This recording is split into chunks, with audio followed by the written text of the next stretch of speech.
Hi, Sean McCaffrey, your employment coach, SeanMcCaffrey.com, here with another installment of the Resume Writing Tip of the Week. And the Resume Writing Tip of this week is to know the opportunity cost of your approach. Let me ask you a question. You've been unemployed for how long? A few months? Almost a year? How many resumes have you submitted? And how much time have you taken to submit those resumes?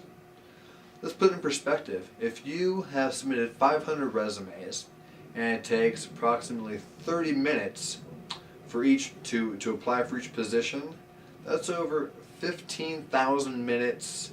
Do the math. That's how much time you've invested just in the resume portion of your job search. Is that the most effective use of your time? And what's the opportunity cost associated with that? Because chances are you probably have not gotten very many responses through this method, which means that you've not really seen the results from this time investment. So return on investment isn't there. Opportunity cost there is too high, right? So let me give you an example. Right now I've got a client I've been working with for last couple of, actually about a month now. And he is an operations guy. He's helped an organization go from $500,000 in revenues to $2 million in revenues in a very short period of time, almost doubling growth every year for a very short period of time. Guy is extremely talented. So why is he unemployed? He's unemployed because he's been applying for the wrong positions. He admitted to me that he's applied to over 300 positions in 6 months. So of course we did the math on that, average time spent on the resume, submitting it. He has not gotten a single call for an interview, which is not uncommon. So my question to you is, how can we change your approach for better results? And you're thinking to yourself, well, I'm getting unemployment, or it doesn't cost me any money to apply for these jobs. That's right, it doesn't.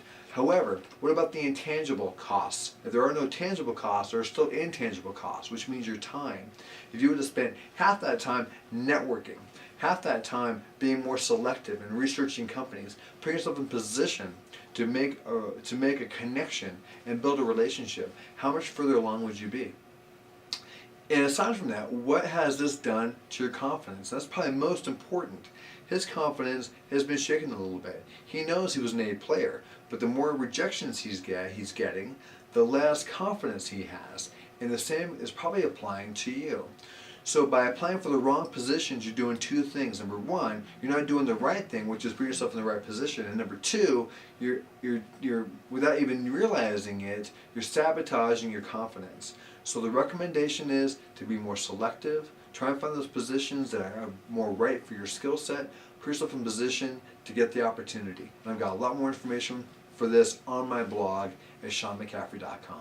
So again, this is another resume writing tip of the week. Hope you found it informative and beneficial. My name is Sean McCaffrey. Check back at SeanMcCaffrey.com.